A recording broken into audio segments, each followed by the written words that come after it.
ਬੱਚਾ ਫੜੋ ਹਾਂ ਜੀ। ਇਹ ਮਾਹ ਰਮਜ਼ਾਨ ਦੇ 15ਵੇਂ ਰੋਜ਼ੇ ਦਾ ਜਾਮੇ। ਮਾਹ ਰਮਜ਼ਾਨ ਦੇ 15ਵੇਂ ਰੋਜ਼ੇ ਦਾ। ਹਾਂ ਇਹ ਆਮਸ਼ ਤਕਰੀਬਨ ਬਣ ਗਿਆ 4.5 ਮਹੀਨਿਆਂ ਦਾ। ਤਾਂ ਰੱਬ ਦਾ ਬੜਾ ਕਰਮ ਹੈ, ਅਸੀਂ ਤਾਂ ਵੇਚ ਕੇ ਤੇ ਸਭ ਤੋਂ ਪਹਿਲਾਂ ਤਾਂ ਜਿਹੜਾ ਜ਼ਮੀਨ ਦਾ ਸੌਦਾ ਹੋਵੇ ਮੈਂ ਇਹਨਾਂ ਦੀ ਬੂਣੀ ਕਰ ਦੂੰਗਾ। ਅੱਛਾ ਹਾਂ ਜ਼ਮੀਨ ਮੁੱਲ ਲੈਂਦੇ ਹੋ? ਮੁੱਲ ਲਈਏ, ਮੁੱਲ ਹੁਣ ਮੈਂ ਜ਼ਮੀਨ ਲਈਏ 3 ਕਿੱਲੇ ਕਾ ਬਚਦਾ 3 ਲੱਖ ਤੇ 7 ਲੱਖ ਤੇ 20 ਲੱਖ ਕਿੱਥੋਂ ਭਰਿਆ ਜਾਵੇ। ਮਤਲਬ ਕੋਈ ਲੈਣ ਹੀ ਨਹੀਂ ਹੁੰਦੀ? ਨਾ ਨਾ ਲੈਣ ਹੀ ਨਹੀਂ ਹੁੰਦੀ। ਮੇਰੇ ਕੋਲ ਟੈਡੀਆਂ ਫਿਰਦੀਆਂ ਨੇ, ਹਾਂ। ਦੁੱਧ ਚੋਲੀਆਂ ਦੇਸੀਆਂ ਦੇ ਸਿਰ 'ਚ ਨਾ ਮਾਰਨ ਤੇ ਨਾ ਮਾਰਦੀਆਂ। 2-3 ਕਿਲੋ ਡੇਲੀ ਪੀ ਜਾਂਦਾ? ਡੇਲੀ ਪੀ ਜਾਂਦਾ। ਅੱਛਾ ਇਹਨੂੰ ਮੁੱਲ ਲੈ ਕੇ ਪਿਆਂਦੇ ਜਾਂ ਬੱਕਰੀਆਂ ਦੇ? ਬੱਕਰੀਆਂ ਦਾ ਚੋਆ ਤੇ ਇਹਦੇ ਅੱਗੇ ਰੱਖਿਆ ਕਿ ਮੁੱਲ ਲੈ ਕੇ ਪੂਰਾ ਹੁੰਦਾ। ਅੱਛਾ ਤੇ ਜਿਹੜੇ ਚਨੇ ਨੇ ਭੁੱਜੇ ਨੂੰ ਕਿੰਨੇ ਖਵਾ ਦਿੰਦੇ ਹੋ? ਉਹਨੂੰ ਤਕਰੀਬਨ ਪਾਈਆ ਦਿਹਾੜ ਦਾ ਖਵਾਉਣਾ ਚਾਹੀਦਾ। अस्सलाम वालेकुम। मैं ना इतों सड़क तो अचानक गुजर रहा था तो मेरी नज़र पई है बजुर्गों ते इत्थे ना बकरियां चरा रहे हैं। तो यह माशाल्लाह बजुर्गों का ब्रीडर है। ब्रीडर मैं दूरों देखा तो मैं आख्या भी ब्रीडर बड़ा सोहना ले फिरते हैं। तो मुंडे ने मैं कहा भी मोटरसाइकिल इधर मोड़ तो बजुर्गों नाल लाने गप। दो सिर्फ बकरी फार्मिंग के बुनियादी सवाल बजुर्गों को करने ने। बजुर्गो ये दसो भी तुहानू बकरियां चारदे टोटल कितना अरसा हो गया? 16-17 साल ही होए ने। अच्छा मैं ना वो सड़क तो मुड़िया मैं सिर्फ तुहाडा बकरा वेख के जी हाँ। सब तो पहले ये दसो भी बकरे की संभाल वास्ते की तुसीं करदे हो? ਇਹਨੂੰ ਦੁੱਧ ਪਿਵਾਈਦਾ ਹੈ अच्छा ਤੇ ਜਾਂ ਇਹਨੂੰ ਪਿਵਾਈਦਾ ਆਪਣਾ ਛੋਲੇ ਭੁੱਜੇ ਖਵਾ ਦਿੰਦੇ ਨੇ। दुध कितना पिलांदे हो? ਤਕਰੀਬਨ 2-3 ਕਿਲੋ ਤਾਂ ਪੀ ਜਾਂਦਾ। 2-3 किलो डेली पी जांदा? ਡੇਲੀ ਪੀ ਜਾਂਦਾ। अच्छा इन्हूं मुੱਲ लैके पिआंदे ਜਾਂ ਬੱਕਰੀਆਂ ਦੇ? ਬੱਕਰੀਆਂ ਦਾ ਚੋਆ ਤੇ ਇਹਦੇ ਅੱਗੇ ਰੱਖਿਆ ਕਿ ਮੁੱਲ ਲੈ ਕੇ ਪੂਰਾ ਹੁੰਦਾ। अच्छा ਤੇ ਜਿਹੜੇ ਚਨੇ ਨੇ ਭੁੱਜੇ ਨੂੰ ਕਿੰਨੇ ਖਵਾ ਦਿੰਦੇ ਹੋ? ਉਹਨੂੰ ਤਕਰੀਬਨ ਪਾਈਆ ਦਿਹਾੜ ਦਾ ਖਵਾਉਣਾ ਚਾਹੀਦਾ। ਪਾਈਆ ਦਿਹਾੜ ਦਾ। ਦਿਹਾੜ। ਉਸ ਤੋਂ ਇਲਾਵਾ ਪੱਠੇ ਪੁੱਠੇ? ਪੱਠੇ ਪੁੱਠੇ ਚੁਗਦਾ ਵਦਾ ਬਾਕੀ ਕੋਈ ਪੱਠੇ ਪੁੱਠੇ ਪਾ ਦਿੱਤਾ, ਗਾਹ ਪਾ ਦਿੱਤਾ। अच्छा ਹਾਂਜੀ ਅਕਸਰ ਜਿਹੜੇ ਬੰਦੇ ਨਾ ਉਹਨਾਂ ਦਾ ਸਵਾਲ ਹੁੰਦਾ ਹੈ ਵੀ ਜਿਹੜਾ ਬੱਕਰਾ ਨਾ ਬੱਕਰਾ ਲਿੱਸਾ ਹੋ ਜਾਂਦਾ ਹੈ, ਮਤਲਬ ਕਿ ਤਕੜਾ ਨਹੀਂ ਰਹਿੰਦਾ। ਦੁੱਧ ਦੇ ਸਿਰ ਤੇ ਨਹੀਂ ਲਿੱਸਾ ਹੁੰਦਾ। ਅੱਛਾ ਇਹ ਬੱਕਰੀਆਂ ਵਿੱਚ 24 ਘੰਟੇ ਨਾਲ ਹੀ ਹੁੰਦਾ ਜਾਂ ਲੈਦਾ ਬੰਦ? 24 ਘੰਟੇ ਨਾਲੇ ਫਿਰਦਾ ਹੈ।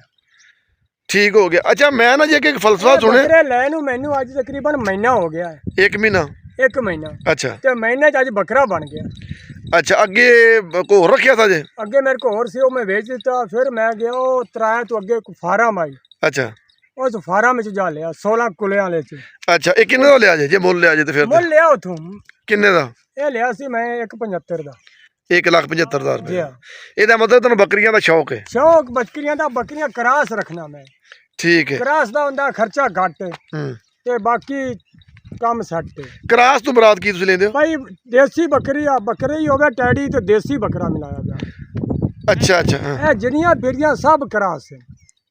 सही हो गया। ਹਾਂਜੀ। अच्छा जी ये बुजुर्ग बड़े सादे ते शरीफ आदमी ने मगर इन्हें गल बड़ी की है। अक्सर तुम सोशल मीडिया ते रौला सुनते हो भाई बकरी महंगी लो महंगी लो। यह बुजुर्ग नूं किसी बंदे गल नहीं समझाई, मैं अचानक वेख के आ गया वहाँ तो बुजुर्ग ये गल पे करते हैं बकरी लो माड़ी ਕਰਾਸ ਟੈਡੀ ਰਲੇ ਜਦੀ ਲੈ, दरमियानी बकरी लै। ਦਰਮਿਆਨੀ ਲਾ ਬੱਕਰਾ ਚੰਗਾ ਛੱਡੋ। मतलब बकरी बहुत चंगी लैन की लोड़? ਨਾ ਨਾ ਨਾ ਉਹ ਤਾਂ ਮਣਕਾ ਬਚਦਾ 3 ਲੱਖ ਤੇ 7 ਲੱਖ ਤੇ 20 ਲੱਖ ਕਿੱਥੋਂ ਭਰਿਆ ਜਾਵੇ। मतलब कोई लैन ही नहीं होती? ਨਾ ਨਾ ਲੈਣ ਹੀ ਨਹੀਂ ਹੁੰਦੀ। ਮੇਰੇ ਕੋਲ ਟੈਡੀਆਂ ਫਿਰਦੀਆਂ ਨੇ, हाँ। ਦੁੱਧ ਚੋਲੀਆਂ ਦੇਸੀਆਂ ਦੇ ਸਿਰ 'ਚ ਨਾ ਮਾਰਨ ਤੇ ਨਾ ਮਾਰਦੀਆਂ। सही हो गया। मतलब कि महंगी बकरी एक तो लैन भी नहीं होती ਨਹੀਂ ਹੁੰਦੀ ते दूजा लैनी भी नहीं चाहिए? ਲੈਣੀ ਵੀ ਨਹੀਂ ਚਾਹੀਦੀ। ਉਹਦੀ ਪ੍ਰਾਫਿਟ ਕੀ ਲੈ ਸਾਂ? हाँ ਉਹਨੇ जी ਬੱਕਰੀ ਦਾ 2 ਲੱਖ ਰੁਪਈਆ ਭਰਦੀ ਹੈ, हाँ। ਉਹਦੀ ਚ ਬਚਤ ਕੀ ਲੱਭਣੀ कोई शह ना। ਹੈ? ਟੈਡੀ ਵੀ ਤੇ ਰਲਾ ਜਦੀ ਬੱਕਰੀ ਲਾਓ, ਬੱਕਰਾ ਚੰਗਾ ਛੱਡੋ। ਅੱਜ ਦੇ ਦੌਰ ਦੇ ਵਿੱਚ ਬੱਕਰੀ ਆਪਾਂ ਨੂੰ ਤਕਰੀਬਨ ਕਿੰਨੇ ਕਾਲੀ ਲੈਣੀ ਚਾਹੀਦੀ? ਪੈਸੇ ਕਿੰਨੇ? ਬੱਕਰੀ 35-40 ਹਜ਼ਾਰ ਤੋਂ ਉੱਤੇ ਨਾ ਲਓ, 35-40 ਦੇ ਉੱਤੇ ਨਾਲ ਉੱਤੇ ਨਹੀਂ ਲੈਣੀ। ਤੇ ਬੱਕਰਾ ਨਾਲ ਆਪਣਾ ਸੋਹਣਾ ਛੱਡੋ। ਬੱਕਰਾ ਚੰਗਾ ਛੱਡੋ। ਮੈਨੂੰ ਇਹ 7ਵਾਂ ਬੱਕਰਾ ਹੈ। ਅੱਛਾ ਹਾਂਜੀ। ਅੱਛਾ ਇਹ ਬੱਚਾ ਮੇਰਾ ਨਿੱਕਾ ਬੱਚੇ ਨੂੰ ਲੈ ਆਵੀਂ। ਲੈ ਆਉਂਦੇ। ਅੱਛਾ ਉਸ ਬੱਕਰਾ ਹੈ ਮਾਹ ਰਮਜ਼ਾਨ ਦੇ 15ਵੇਂ ਰੋਜ਼ਾ ਦਾ ਜਾਮੇ। ਅੱਛਾ ਉਹ ਪਠੋੜਾ ਵੇਖ। ਚਲੋ ਮੈਂ ਵਿਖਾ ਦਿੰਦਾ ਵਾ। ਠੀਕ ਹੋ ਗਿਆ।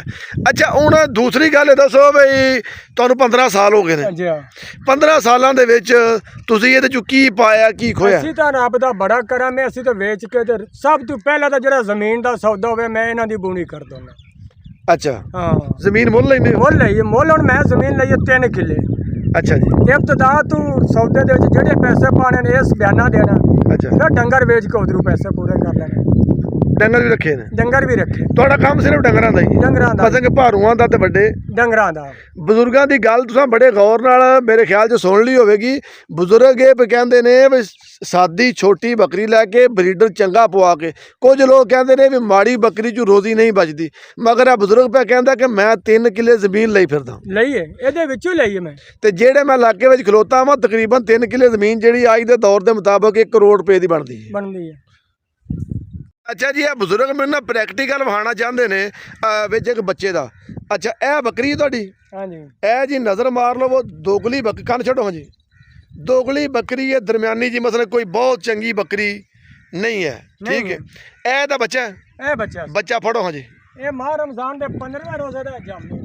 ਮਾਹ ਰਮਜ਼ਾਨ ਦੇ 15ਵੇਂ ਰੋਜ਼ੇ ਦਾ। ਹਾਂ ਇਹ ਆਮਸ਼ ਤਕਰੀਬਨ ਬਣ ਗਿਆ 4.5 ਮਹੀਨਿਆਂ ਦਾ। ਹਾਂ, ਇਹਨਾਂ ਦਾ ਹੋ ਗਿਆ 2 ਮਹੀਨੇ ਵੱਡੀ ਈਦ ਨੂੰ ਹੋ ਗਏ ਤੇ 2 ਪਿਛਲੇ, ਤਕਰੀਬਨ 5 ਮਹੀਨਿਆਂ ਦਾ। ਹਾਂ ਇਹ ਨਾ ਜੀ 5 ਛੱਡੋ ਜੀ ਨੂੰ, ਮਾਸ਼ਾਅੱਲਾ ਇਹ 5 ਮਹੀਨਿਆਂ ਦਾ ਬੱਕਰਾ ਜੇ। ਇਹ ਬਜ਼ੁਰਗ ਕਹਿ ਰਹੇ ਨੇ ਕਿ ਰਿਜ਼ਲਟ ਚੈੱਕ ਕਰੋ ਆਮ ਸਾਦੀ ਜੀ ਬੱਕਰੀ ਦਾ ਤੇ ਵੱਡਾ ਬੱਕਰਾ ਛੱਡ ਕੇ। ਅੱਛਾ ਬਜ਼ੁਰਗ, ਇਹ ਜਿਹੜਾ ਤੁਸੀਂ ਬੱਚਾ ਵਿਖਾ ਰਹੇ ਹੋ, ਜੀ ਇਹ ਹੁਣ ਕਿੰਨੇ ਕੁ ਪੈਸਿਆਂ ਦਾ ਹੋਵੇਗਾ? ਇਹ ਅਸੀਂ ਤਾਂ ਨਹੀਂ ਦਿੰਦੇ 2 ਲੱਖ ਦਾ ਵੀ ਨਹੀਂ, ਆਮ ਵੈਸੇ ਅਗਰ ਕਿਸੇ ਲੈਣਾ ਹੋਵੇ ਜਿਹੜੀ ਆਮ ਤਕਰੀਬਨ ਲੱਖ ਸਵਾ ਲੱਖ ਦਾ ਲੱਭਦਾ ਪਿਆ ਉਹਦੇ ਬੱਚੇ ਨਾ, ਸੁਥਰੇ ਲੱਭਦੇ ਪਏ ਨੇ। ਠੀਕ ਹੋ ਗਿਆ ਜੀ। ਇਹ ਜੀ ਵਾਕਈ ਜਿਹੜਾ ਅੱਜ ਕੱਲ੍ਹ ਮਾਰਕੀਟ ਰੇਟ ਚੱਲਦਾ ਪਿਆ, ਇਹ ਤਕਰੀਬਨ ਲੱਖ। ਅੱਛਾ, ਬੱਕਰੀ ਨੇ ਇੱਕ ਹੀ ਬੱਚਾ ਦਿੱਤਾ ਸੀ? ਨਹੀਂ, 2 ਬੱਚੇ, ਇੱਕ ਬੱਚਾ ਉਧਰ ਵਧਾ ਹੈ। ਕਿੱਧਰ? ਉਹ ਬੱਕਰੇ ਛੱਡਿਆ ਵੀ ਬੰਦੇ ਮੰਗਦੇ ਸੀ, ਉਹ ਵੀ ਬੱਕਰਾ ਹੈ? ਉਹੀ ਬੱਕਰਾ ਹੈ। ਠੀਕ ਹੋ ਗਿਆ। ਸਾਦੀ ਜੀ ਬੱਕਰੀ ਹੈ ਤੇ 5 ਮਹੀਨਿਆਂ ਦੇ 2 ਬੱਚੇ ਜਿਹੜੇ ਨੇ ਉਹ ਵੀ ਇਸ ਤਰ੍ਹਾਂ ਹੀ ਪਠੋਰਾ ਜਾਂ ਮਾੜਾ ਹੈ? ਔਰ ਕਾਲਾ ਡੱਬਾ ਹੈ। ਕਾਲਾ ਡੱਬਾ ਮਤਲਬ ਚੰਗਾ ਬੱਕਰਾ ਹੈ ਉਹ ਵੀ ਚੰਗਾ, ਸਿਰਫ ਬੰਦੇ ਤੰਗ ਕਰਦੇ ਸੀ ਸਾਨੂੰ ਦੇ ਤੇ ਸਾਨੂੰ ਦੇ। ਮੈਂ ਕਿਹਾ ਇਹਨੂੰ ਫੜੀਏ। ਸਹੀ, ਇਹਦਾ ਮਤਲਬ ਕਿ 2 ਸਾਦੀ ਜੀ ਬੱਕਰੀ ਕੋਲ ਤੁਸੀਂ 2 ਲੱਖ ਰੁਪਏ ਦੇ ਬੱਚੇ ਲਏ ਨੇ 5 ਮਹੀਨਿਆਂ 'ਚ। 5 ਮਹੀਨੇ ਚ ਬਣ ਗਿਆ। ਬੱਕਰੀ ਨਵੀਂ ਹੋਈ ਹੈ ਕਿ ਨਹੀਂ? ਨਹੀਂ ਅਜੇ ਕੋਈ ਨਹੀਂ, ਇਹ ਨਹੀਂ ਹੋਈ? ਇੱਕ ਵਾਰੀ ਬੋਲੀ ਹੈ, ਨਹੀਂ ਹੋਈ ਕੋਈ। ਸਹੀ ਹੋ ਗਿਆ। ਹਾਂ, ਅੱਛਾ ਬਜ਼ੁਰਗੋ, ਇਹ ਦੱਸੋ ਵੀ ਬੱਕਰੀਆਂ ਨੂੰ ਪਾਉਂਦੇ ਕੀ ਹੋ? ਇਹ ਸਾਰਾ ਦਿਨ ਚੁਗਦੀਆਂ ਰਹਿੰਦੀਆਂ ਨੇ। ਅੱਛਾ, ਵੇਖਿਆ ਭੁੱਖੀਆਂ ਤੇ ਫਿਰ ਕੋਈ ਜੰਤਰ ਜੁੰਤਰ ਜਾਂ ਗਾਹ ਗੋ ਪਾ ਦਿੱਤਾ। ਕੁਝ ਜੰਤਰ ਆਪਣਾ ਕੱਢਦੇ ਹੋ? ਆਪਣਾ ਗੱਡਿਆ ਸੀ 1.25 ਕਿੱਲਾ, ਉਹਨੂੰ ਸੁੰਡੀ ਖਾ ਗਈ ਇਸ ਵਾਰੀ। ਉਹ ਸਾਡੇ ਵੀ ਖਾ ਗਈ, ਇੱਕ ਦੀ ਮਸਲਾ ਬਣਿਆ ਵਾਕਈ। ਅੱਛਾ, ਤੇ ਇਹ ਦੱਸੋ ਵੀ ਸਰਦੀਆਂ ਵਿੱਚ ਇਹਨਾਂ ਦਾ ਕੀ ਬੰਦੋਬਸਤ ਕਰਦੇ ਹੋ? ਸਰਦੀ ਦੇ ਵਿੱਚ ਜਿੰਨਾ ਸੁੱਕਾ ਪਾਓ ਉਹਨਾਂ ਫਾਇਦਾ ਹੈ। ਅੱਛਾ, ਇਹ ਤੁਸੀਂ ਕੀ ਪਾਉਂਦੇ ਹੋ ਇਹਨਾਂ ਨੂੰ ਸੁੱਕਾ? ਅਸੀਂ ਤਾਂ ਕਿੱਕਰ ਵੜ ਕੇ ਪਾਉਂਦੇ ਆ। ਅੱਛਾ ਜੇ ਗੁਆਰੇ ਦਾ ਬੋਹ ਲੱਭ ਜਾਓ ਤੇ ਉਹ ਪਾ ਲਵਿੰਦਾ, ਮੂੰਗੀ ਦਾ ਲੱਭ ਜਾ ਤੇ ਉਹ ਪਾ ਲਿਆ। ਅੱਛਾ, ਜੇ ਨਾ ਹੀ ਕਿਸੇ ਲੱਭੇ ਤਾਂ ਕਮਾਨ ਕੁਤਰ ਕੇ ਪਾਈ ਰੱਖਿਆ। ਕਮਾਨ ਕਮਾਦ ਗੱਡਿਆ ਹੁੰਦਾ ਜੇ? ਹਾਂ, ਸਹੀ ਹੋ ਗਿਆ। ਤੇ ਮੂੰਗੀ ਤੇ ਗੁਆਰ ਦਾ ਕੁੱਟਲ ਆਪਣਾ ਲੱਭ ਜਾਂਦਾ ਇੱਥੋਂ ਕਿਨੂੰ? ਲੱਭ ਜਾਂਦਾ ਹੈ, ਸਹੀ ਹੋ ਗਿਆ। ਹਰ ਪਾਸੋਂ ਲੱਭਦਾ ਹੈ। ਆ ਥੋੜਾ ਮਹਿੰਗਾ ਲੱਭ ਜਾਂਦਾ, ਮਿਲ ਜਾਂਦਾ ਲੱਭਦਾ ਹੈ। ਸਹੀ ਹੋ ਗਿਆ। ਤੇ ਜਿਹੜਾ ਕਮਾਦ ਇਹ ਵੀ ਸਰਦੀਆਂ 'ਚ ਠੀਕ ਰਹਿ ਜਾਂਦਾ? ਕਮਾਨ ਤਿੰਨ ਜਗ੍ਹਾ ਦੀ ਗਨੇਰੀਆਂ ਕਮਾਨ ਦੀ ਐ ਚੋਪਦੀਆਂ ਬੰਦੇ ਤੋਂ ਜ਼ਿਆਦਾ ਚੋਪ। ਸਹੀ ਹੋ ਗਿਆ। ਹਾਂਜੀ, ਸਰਦੀਆਂ 'ਚ ਤੁਹਾਡੇ ਭਾਰੂ ਮਰਦੇ ਕਿੰਨੇ ਕੁ ਨੇ? ਮਰਨ ਤੋਂ ਕੋਈ ਰੱਬ ਨੂੰ ਤਾਂ ਬਿਹਤਰ ਹੁੰਦਾ ਕੋਈ ਮੌਸਮ ਦੇ ਹਾਲਾਤ ਨਾਲ। ਅੱਛਾ, ਕੋਈ 5-7 ਮਰ ਗਏ। ਭਾਰੂ ਵਿੱਚੋਂ? ਹਾਂ, ਉਹ ਵੀ ਨਿੱਕੇ ਬੱਚੇ ਮਰਦੇ ਨੇ ਆ ਕੇ। ਅੱਛਾ, ਬੱਚਿਆਂ ਨੂੰ ਪੈਂਦੀ ਹੈ ਚਿਚੜੀ, ਅੱਛਾ, ਉਹ ਚਿਚੜੀ ਖਾ ਜਾਂਦੀ ਹੈ। ਭੁਰ ਜਾਂਦੇ ਨੇ ਵਿੱਚੋਂ? ਹਾਂ, ਅੱਛਾ, ਬੱਚੇ ਮਰ ਜਾਂਦੇ ਨੇ ਸਰਦੀਆਂ ਦੇ ਮਸਾਇਲ ਸਾਰੇ ਮਾਮਲਾਤ ਕਰਨ ਦੇ ਬਾਵਜੂਦ, ਹਾਂਜੀ, ਬੱਕਰੀਆਂ 'ਚ ਕੋਈ ਸ਼ਾ ਬਚਦੀ ਏ? ਰੱਬ ਦਾ ਬੜਾ ਕਰਮ ਹੈ। ਮਤਲਬ ਕੁਛ ਲੈ ਕੇ ਨਹੀਂ ਜਾਂਦੀਆਂ? ਨਹੀਂ ਯਾਰ, 2-4 ਫਲ ਮਰ ਵੀ ਜਾਵਣ ਹਾਂ, ਤੇ ਕੀ ਫਰਕ ਹੈ ਇਹਨਾਂ ਦੇ ਵਿੱਚ? ਆ ਅੱਲਾ ਰੋਜ਼ੀ ਦੇ ਛੱਡ। ਅੱਲਾ ਰੋਜ਼ੀ ਦਿੰਦਾ, ਦੂਸਰੀਆਂ ਵੱਧ ਜਾਂਦੀਆਂ ਨੇ। ਸਹੀ ਹੋ ਗਿਆ। ਅੱਛਾ, ਆਖਰ ਤੇ ਦੱਸੋ ਵੀ ਆਪਣਾ ਪਿੰਡ ਕਿਹੜਾ ਤੇ ਜ਼ਿਲ੍ਹਾ ਕਿਹੜਾ? 3314L, ਜ਼ਿਲ੍ਹਾ ਸਾਹੀਵਾਲ, ਤਹਿਸੀਲ ਚੀਚਾਵਰ। ਤੇ ਜੇ ਤੁਹਾਡਾ ਟੈਲੀਫੋਨ ਨੰਬਰ ਪੁੱਛਣਾ ਹੋਵੇ ਤੇ? 0300 ਪੂਰਾ ਅੱਛਾ, 229 3314। ਠੀਕ ਹੋ ਗਿਆ, ਬਹੁਤ ਮਿਹਰਬਾਨੀ। ਨਾਮ ਕੀ ਦੱਸਿਆ ਜੀ ਵਾਲਾ? ਗੁਲਾਮ ਕਾਦਰ। ਗੁਲਾਮ ਕਾਦਰ, ਠੀਕ ਹੋ ਗਿਆ। ਅਗਰ ਇੱਕ ਚੀਜ਼ ਹੋਰ ਵੀ ਲੈ ਲਓ, ਅੱਛਾ ਦੱਸੋ। ਨੰਬਰ ਤੁਹਾਡੇ ਕੋਲ ਆ ਗਿਆ। ਹਾਂ, ਕਿਸੇ ਚੀਜ਼ ਦਾ ਦਰਦ ਨਹੀਂ ਰੁਕਦਾ, ਅੱਛਾ, ਟੈਲੀਫੋਨ ਤੇ ਘਰ ਬਹਿ ਕੇ ਦਮ ਕਰਾ ਲੈ।